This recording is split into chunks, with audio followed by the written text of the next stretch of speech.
Hi everyone, AJ here. Thanks for tuning in for another video blog, and thanks for your comments and replies to the video blog I did last week. So I kind of want to cut to the chase today because I realized that speaking in just 10 minutes about what I want to speak about is it's really challenging. Uh, and there's just so much that I could go on about, so I'm going to try to keep these videos short and concise about a certain topic. And the topic I want to get into today is basically time, because it seems to be one of the first things that will hijack anyone that's trying to implement a new diet or training protocol. And I'm going to give you an example of what I see as a coach and some of the first red flags that come up. And it starts with the assessment. So I have an assessment that I hand out to any potential clients. It's assessment that takes not very long to fill out the questionnaire because, they're pretty straightforward questions. It's a few pages long because I like to collect information about all aspects of your life. But then there's a food log that we usually do through MyFitnessPal, and I ask for about 5 to 7 days of tracking. So I want the most recent tracking as possible. I don't want to see a food log from 2 years ago. So in essence, it should take, at least 7 days to fill out the whole thing. 10 days is about normal, just because, people are busy and they have to work, and they usually get to the actual assessment part on the weekend, and they do their food logs throughout the week, and that's totally fine. But then there's an interesting thing that happens, and this is why I think the assessment is so cool, because it's thorough and it takes time. And what I see is there's two things that can happen. Sometimes the comment I get from people, let's say they haven't handed in their assessment and it's been a few weeks, and I follow up with them to ask why.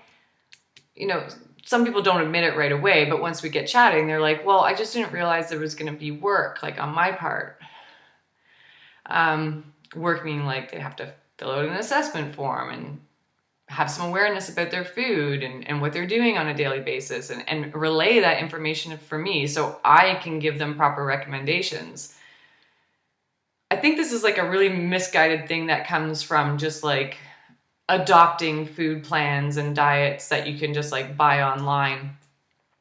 I'm not saying that those don't work. In certain scenarios for certain people they can work, but in my experience, especially with someone that has tried a lot of different diets, it just tends to be a vicious cycle, and I don't think that those recommendations are fine-tuned towards what an individual needs. After all, how could they be? They're cookie cutter plans, right? So that's fine, but I think that kind of approach to diet just takes the onus off the person.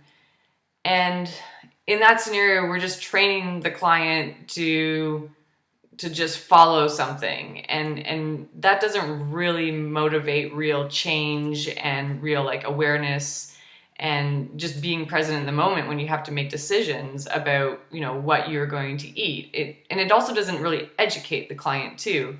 And that can be a problem. So I think a lot of people who have potentially used those methods before, they get into a scenario where they're realizing that these things aren't working. And the problem is probably because they haven't put in the work that is necessary to change the lifestyle, to change, your way of thinking, to start making conscious decisions about what you eat.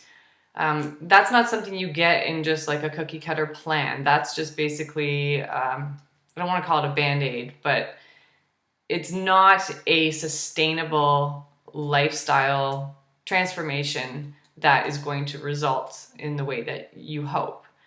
So when you go into a situation when you don't realize that there's going to be work on your part, then of course you're not going to want to do the work when you realize that. So there are clients that will get an assessment and they're like, yeah, well, I'm just not ready. I don't want to do this work. Well, I wouldn't say that assessment is totally useless at that point. I think you've learned something about yourself. Well, why don't you want to do this work right now? Are you too fatigued, stressed out, overwhelmed by something else in your life? maybe you just don't want this bad enough right now. Maybe it's just not the right time. And there could be a variety of different reasons why, but nonetheless, you've pinpointed the fact that you're just not really willing to put in this effort right now. So in that scenario, I'd say, well, stop beating yourself up for not making progress until you can figure out why it is you're not willing to put in the work. And I mean, like, why would you put yourself in that situation where you're still beating yourself up, but you're not really willing to go for it? So I always tell that person, this is a good time to realize that you're probably not going to accomplish your goals until we can motivate you somehow, or until you feel it's ready, or you feel it's a good time. I don't know what I just said there. I don't know if that made sense. Anyway, I'm kind of rambling now about that, but you can kind of see where I'm going. It's like sometimes when people realize that there's work on their part, they're just not into it. So you have to identify why. The second scenario would be a client wants this really, really badly, but they have no time. They absolutely have no time. And I mean, there's a wide range of people that fall into this category. So, I mean, I get clients that have 3 kids and they're all young. And then I have clients who have, elderly people who are ill that they're taking care of. So I don't want to like blanket statement and like put everyone into the same category, because there are definitely, different scenarios that are extremely challenging for people.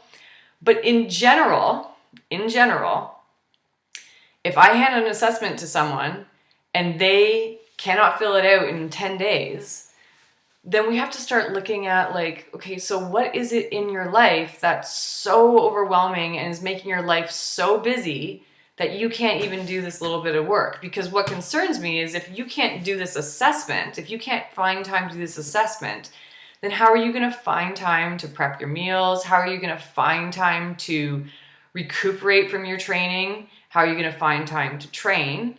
How are you going to find time to make all this change and still balance your life with like your husband or your wife or your partner or your children or whoever it is that you need to make sure that you're paying attention to? Because let's face it, I see a lot of people who will neglect friendships and relationships when they're trying to get into shape, and I don't think that that's a healthy scenario either.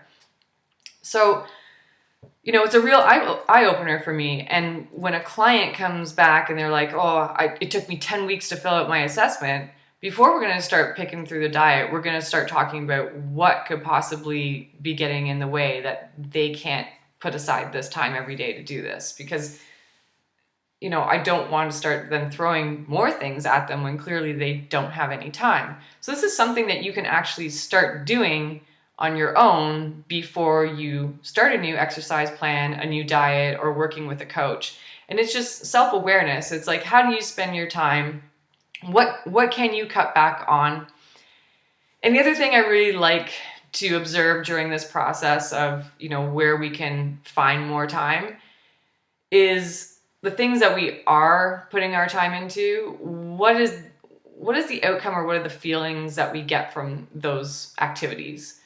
And I'm going to use something like, I get a lot of clients that spend a lot of time on social media, and they're on online forums chatting about nutrition and diet.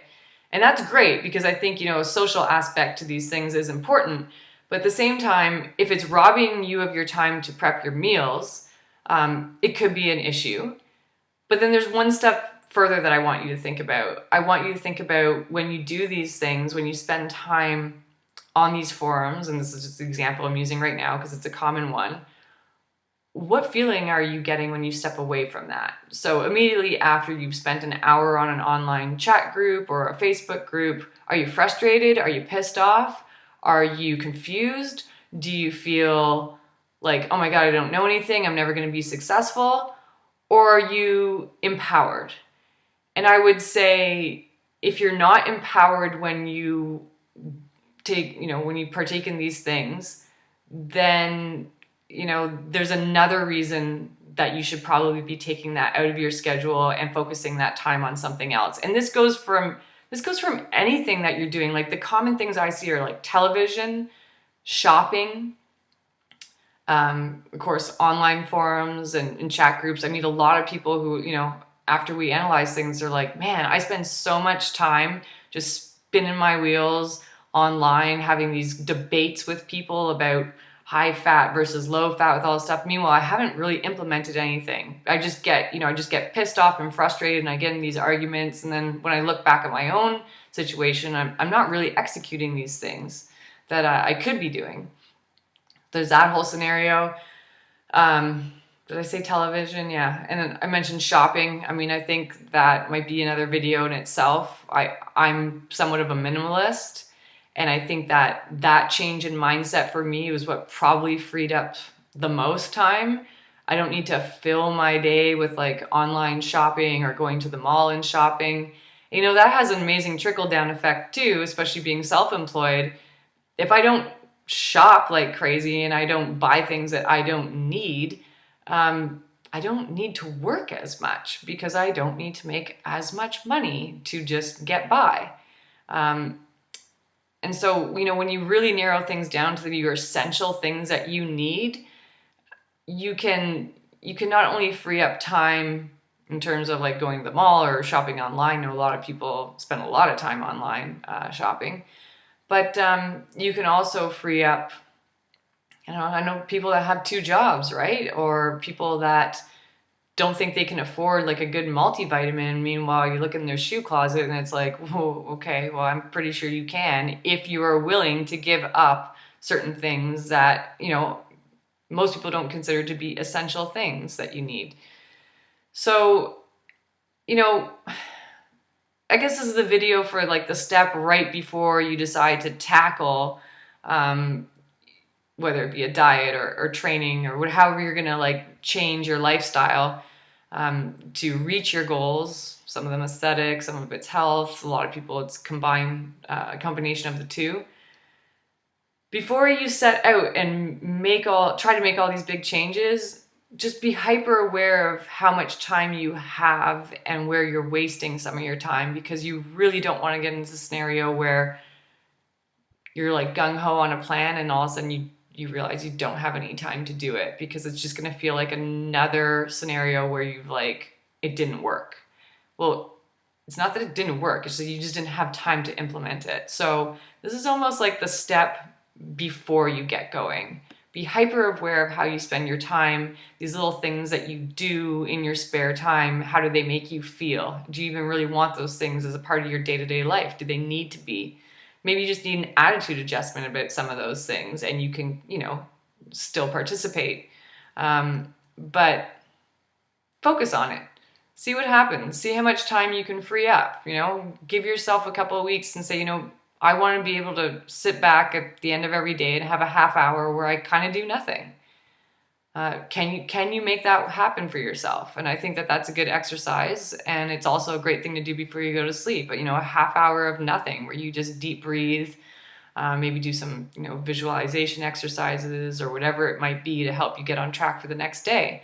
If you can't find a half hour to do those things and you want to implement a new diet, a new training protocol, and try to totally take on a new lifestyle, you might just need to take a step back and find that first. So that's all I'm going to talk about today. I will be back later this week with another video, and hopefully this helped some of you.